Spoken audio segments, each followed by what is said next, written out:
आज 9वीं क्लास में हम पढ़ेंगे वाक्य के बारे में।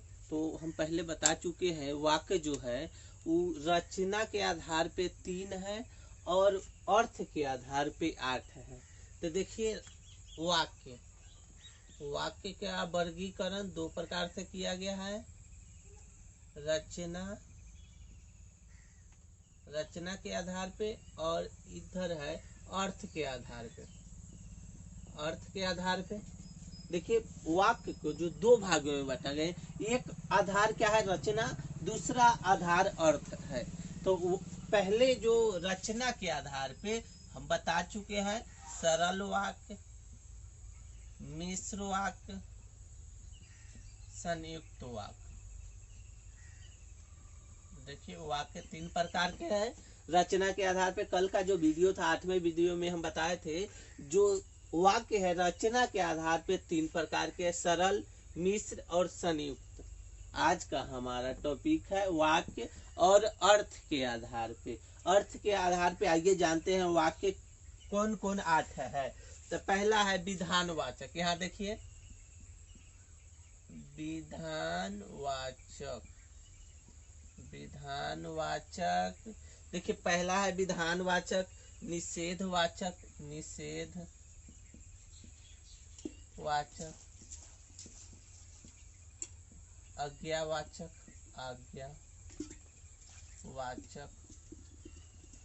आज्ञावाचक, प्रश्न,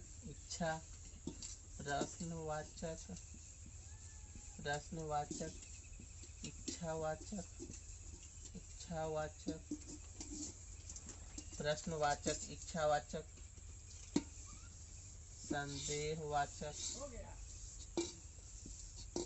संदेहवाचक, संकेतवाचक,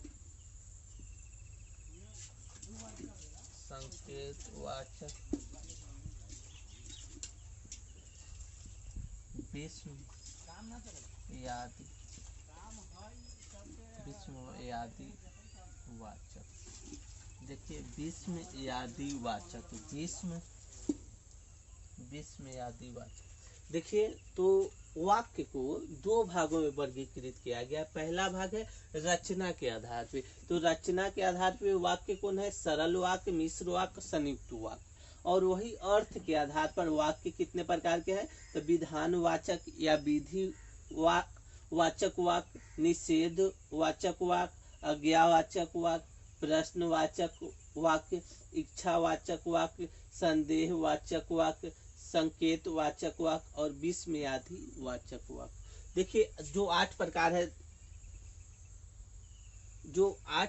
है अर्थ के आधार पे जो वाक्य को बांटा गया है। तो 8 प्रकार है अर्थ के आधार पे और 3 प्रकार है रचना के आधार पर।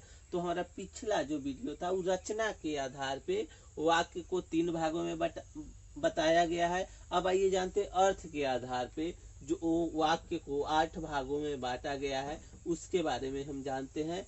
तो वाक्य अर्थ के आधार पे 8 भागों में जो बांटा गया है वो उस 8 के बारे में उसका परिभाषा प्लस उदाहरण के साथ उसके परिभाषा की चर्चा कर रहे हैं। अब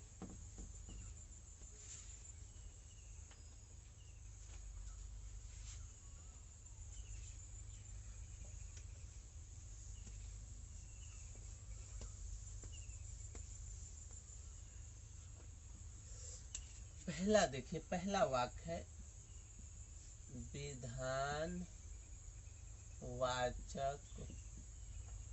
वाक्य।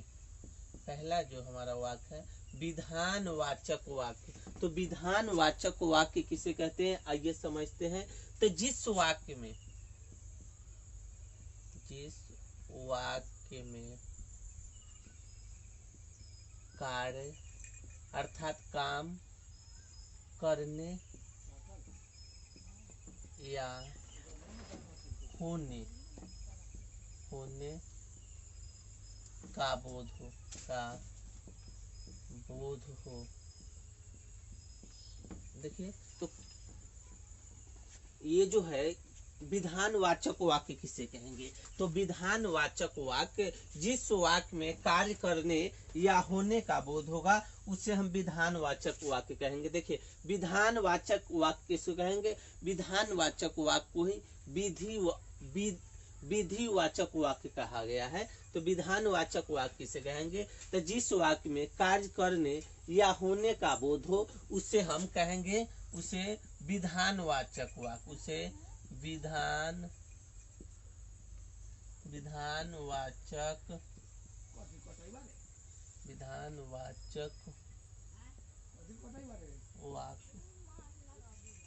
वाक्य कहते हैं।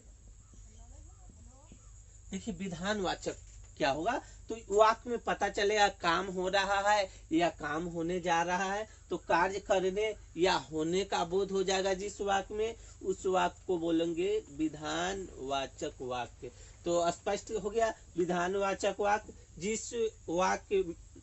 जिस वाक्य में, देखिए यहाँ में, जिस वाक्य में कार्य करने या होने का बोध हो उसे हम विधानवाचक वाक्य कहते हैं। जैसे में देखिए उदाहरण, जैसे में देखिए राकेश दिल्ली गया, राकेश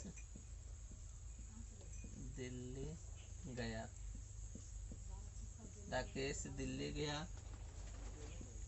लड़की खाना खाती है।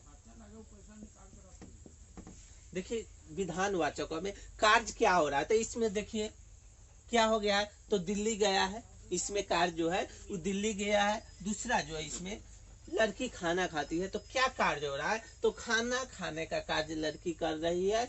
तो इस जो विधानवाचक वाक्य है इसमें मुख्यतः यही होता है कि कार्य करने या होने का बोध इसमें कराया जाता है।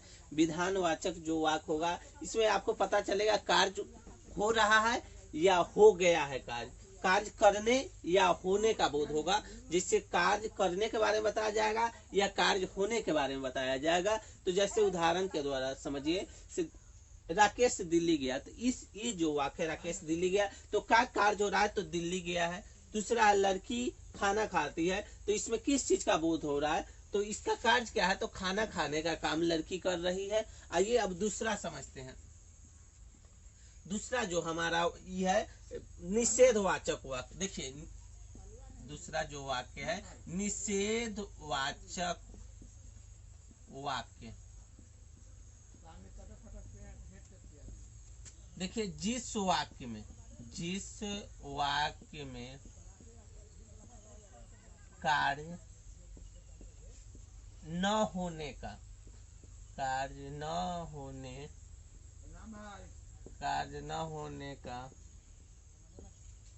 बोध, देखिए जिस वाक्य में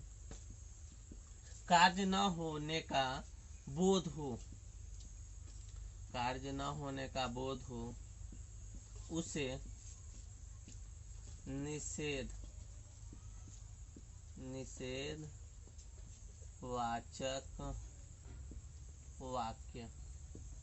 निषेधवाचक वाक्य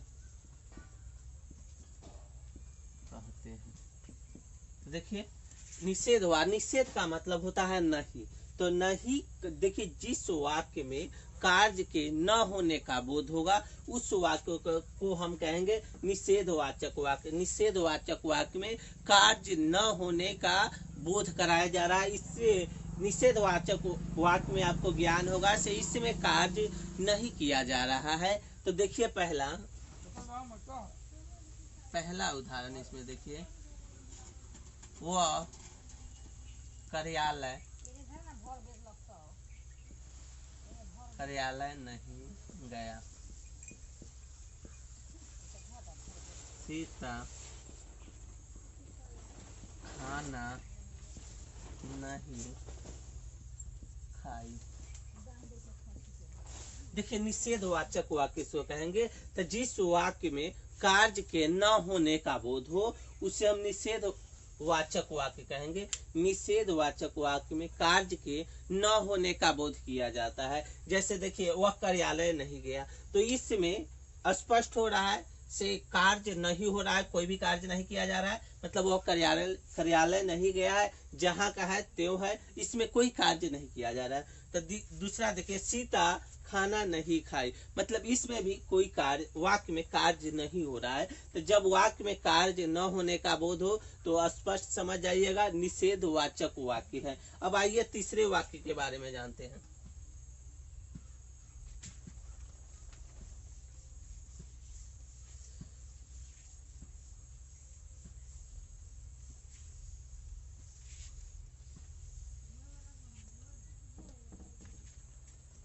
देखिए तीसरा है आदेश वाचक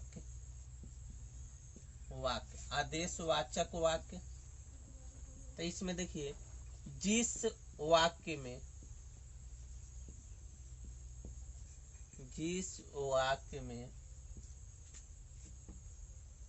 आज्ञा अनुरोध, जिस वाक्य में आज्ञा अनुरोध या देखिए जिस वाक्य में आज्ञा अनुरोध या उपदेश का बोध हो, या उपदेश का बोध हो, उपदेश का बोध हो, उसे आदेशवाचक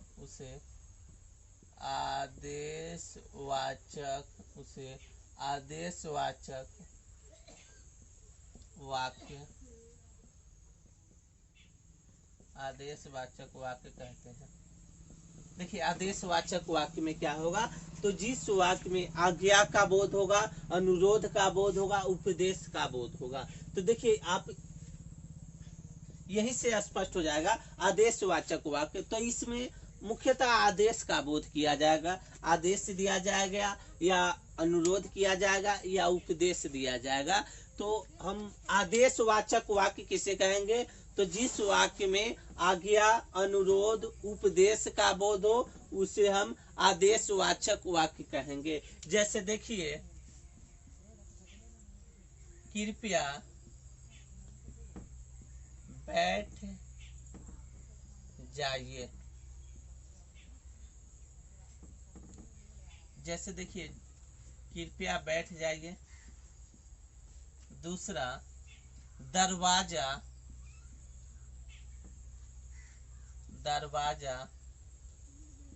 बंद करो।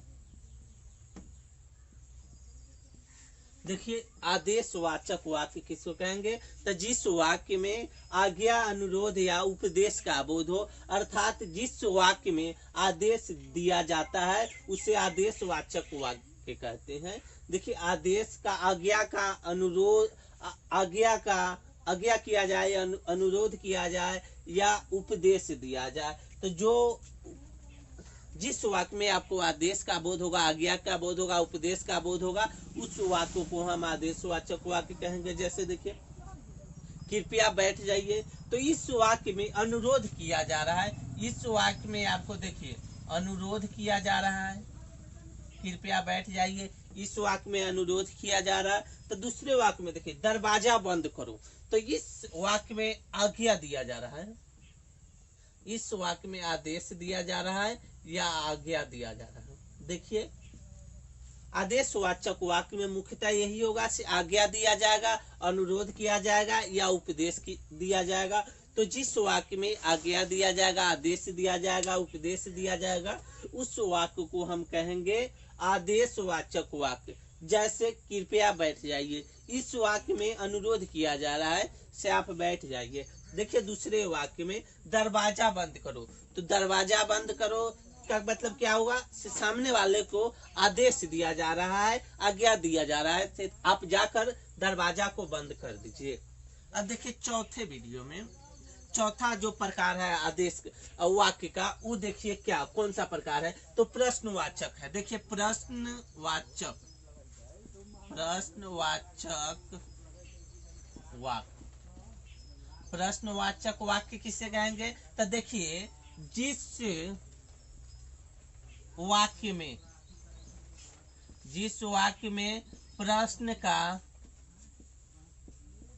बोध हो, जिस वाक्य में प्रश्न का बोध हो, उसे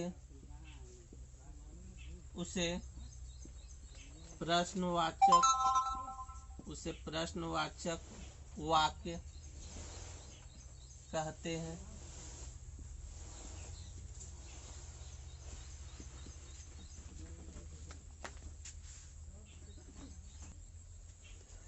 हाँ देखिए, प्रश्नवाचक वाक्य किसे कहेंगे? तो जिस वाक्य में प्रश्न का बोध हो या जिस वाक्य में प्रश्न पूछा जाएगा उसे हम प्रश्नवाचक वाक्य कहेंगे। तो जिस वाक्य में देखिए, यहाँ में छूट गया था, जिस वाक्य में प्रश्न का बोध होगा, जिस वाक्य में प्रश्न का बोध हो उसे प्रश्नवाचक वाक्य कहते हैं। जैसे देखिए, यहाँ प्रश्नवाचक वाक्य कैसे स्पष्ट होगा? देखिए, राम के पिता कौन थे? देखिए, राम के पिता कौन थे? आप कहाँ जा रहे हैं?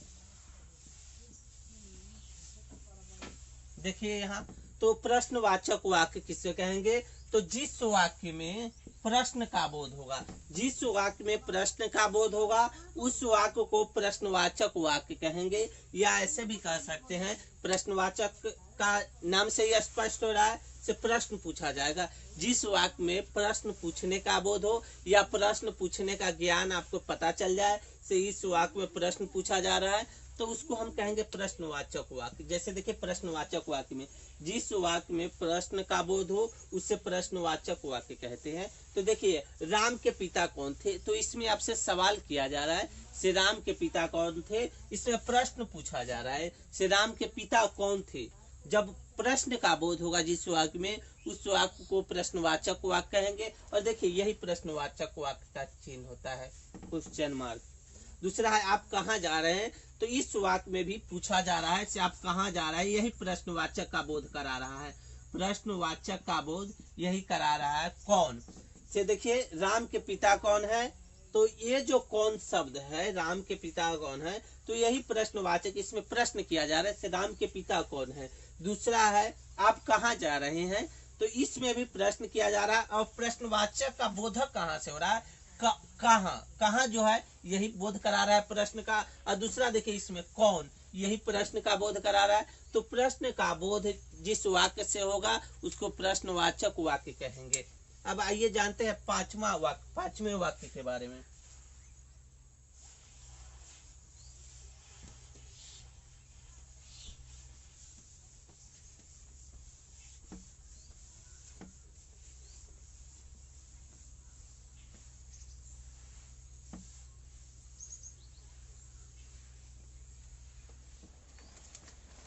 अब देखिए, पांचवा संदेहवाचक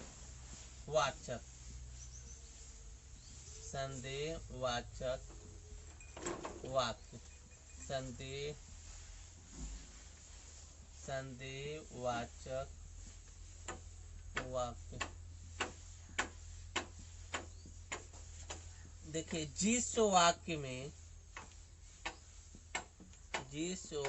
में शंका, देखिए शंका, संभावना,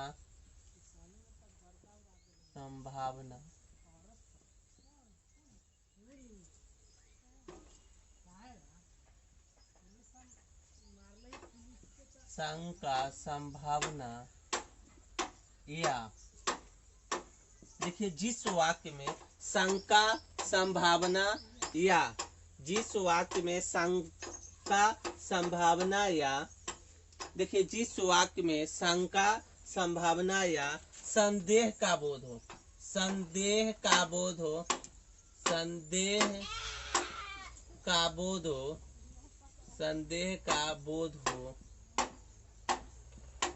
जिस वाक्य में शंका संभावना, देखिए संदेहवाचक वाक्य किसे कहेंगे, तो जिस वाक्य में शंका संभावना या संदेह का बोध हो। जिस वाक्य में देखिए नाम से ही स्पष्ट हो रहा है संदेहवाचक, तो जिस वाक्य में शंका संभावना या संदेह का बोध हो उसे संदेहवाचक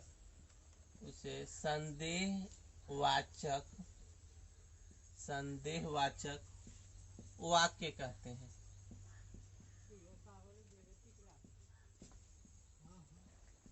देखिए संदेहवाचक वाक्य किसे कहेंगे, तो जिस वाक्य में संदेह का बोध होगा, जिस वाक्य में शंका संभावना या संदेह का बोध हो उसे हम संदेहवाचक वाक्य कहेंगे। इस वाक्य में आपको नाम से ही स्पष्ट हो रहा है संदेह का बोध होगा।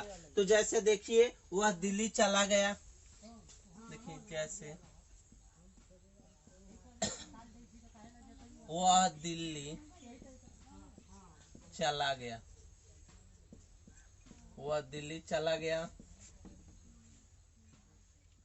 शायद मैं कल बाजार जाऊं, शायद मैं कल बाजार जाऊं।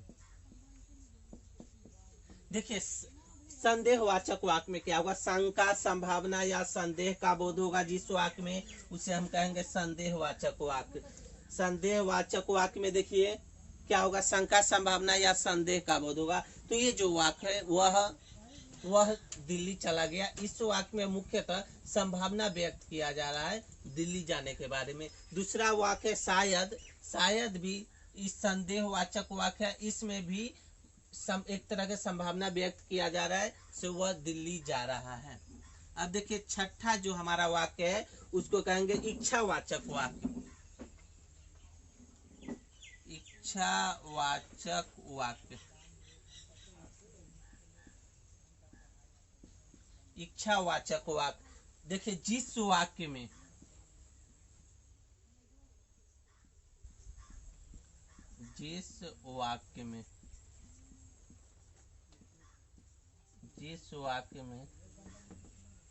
इच्छा शुभ कामना, देखिए जिस वाक्य में इच्छा शुभ कामना या आशीर्वाद का बोध हो, या आशीर्वाद का बोध हो, आशीर्वाद का बोध हो, उसे इच्छावाचक वाक्य बोलते हैं। उसे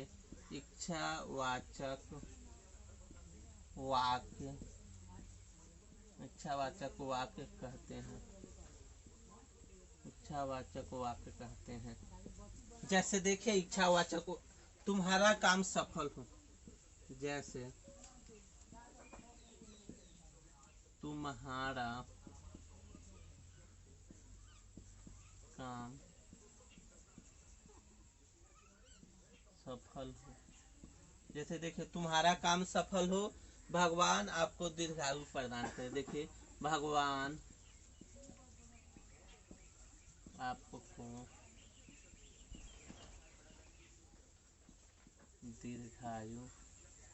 दीर्घायु प्रदान करे।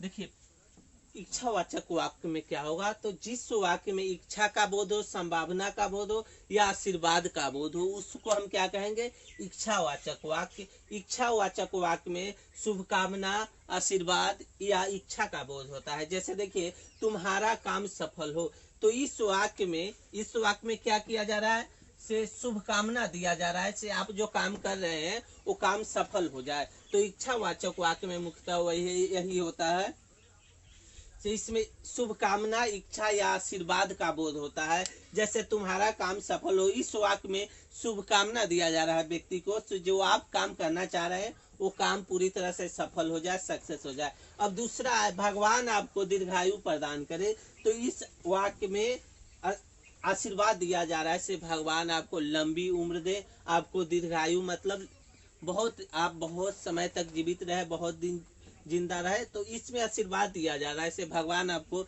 लंबी उम्र दे। अब आइए हम 7वें वाक्य के बारे में जानते हैं।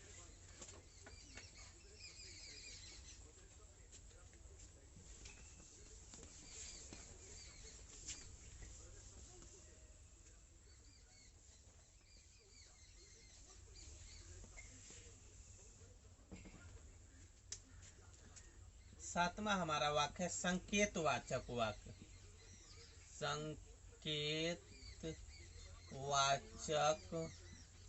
संकेतवाचक वाक्य। देखिए संकेतवाचक वाक्य में क्या होगा, नाम से ही स्पष्ट हो रहा है, इसमें संकेत का बोध होगा। तो देखिए जिस वाक्य में देखिए जिस वाक्य में संकेत का बोध हो, देखिए जिस वाक्य में संकेत का बोध हो, जिस वाक्य में संकेत का बोध हो उसे संकेतवाचक वाक्य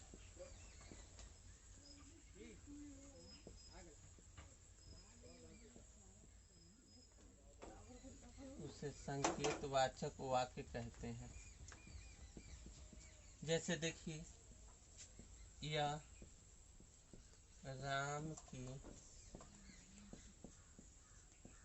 गाय है।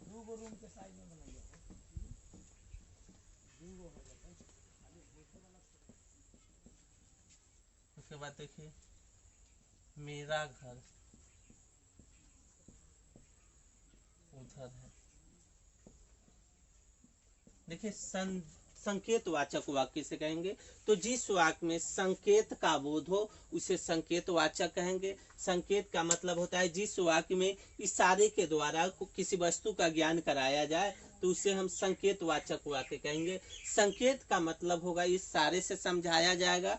तो देखिए संकेतवाचक वाक्य, जिस वाक्य में संकेत का बोध हो, संकेत अर्थात इशारे का बोध हो, उसे हम संकेतवाचक वाक्य कहते हैं। संकेतवाचक वाक्य में संकेत दिया जाएगा या इशारे से आपको समझाया जाएगा तो उसे संकेतवाचक वाक्य कहते हैं। जैसे देखिए यह राम की गाय है, तो इसमें इशारे के द्वारा, संकेत के द्वारा बताया जा रहा है ये जो राम है वो, ये जो गाय है वो राम की है, इशारे के द्वारा बताया जा रहा है। दूसरा मेरा घर उधर है, ये जो शब्द है उधर, ये इशारे के लिए प्रयोग किया जाता है। ऐसे मेरा घर उधर है, इसमें संकेत के माध्यम से, इशारा के माध्यम से बताया जा रहा है से मेरा घर उधर है। और दूसरे ये जो उधर शब्द है संकेत के लिए प्रयोग किया जा रहा है। दूसरा यह राम की गाय है, यहाँ पे जो की का प्रयोग किया गया है उस संकेतवाचक शब्दों का बोध कराने के लिए प्रयोग किया गया है। तो संकेतवाचक वाक्य किसे कहेंगे, तो जिस वाक्य में संकेत का बोध हो उसे संकेतवाचक वाक्य कहेंगे। जैसे हमें देख लिया है यह राम की गाय है, तो यह बताया इशारे के द्वारा बताया जा रहा है यह जो गाय है वो राम की है। और दूसरा मेरा घर उधर है, तो इसमें भी इशारे का प्रयोग हो रहा है, संकेत का प्रयोग हो रहा है, संकेत के द्वारा बताया जा रहा है मेरा घर उधर है। अब 8वां वाक्य विश्व में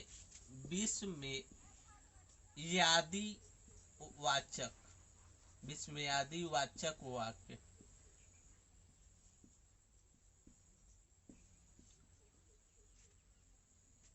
देखिए जिस वाक्य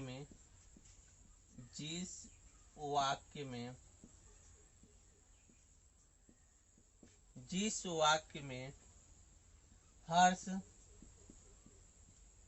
शोक या घृणा, जिस वाक्य में हर्ष, शोक या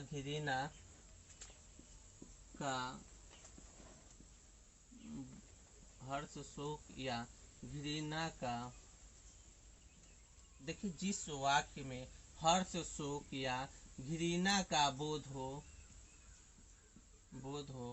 उसे हम विस्मयादि वाचक वाक्य,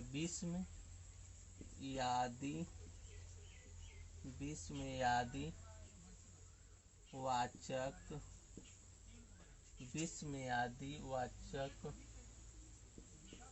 वाक्य विस्मयादि वाचक वाक्य कहते हैं। देखिए विस्मयादि वाचक वाक्य क्या होगा, तो जिस वाक्य में हर्ष हर्ष यानी खुशी, शोक या घृणा का बोध हो उसे हम विस्मयादि वाचक वाक्य कहते हैं। जैसे देखिए, जैसे ओ वह बीमार पड़ गया, वह बीमार पड़ गया।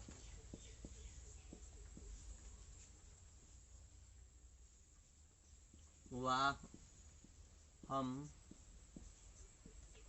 मैच जीत गए।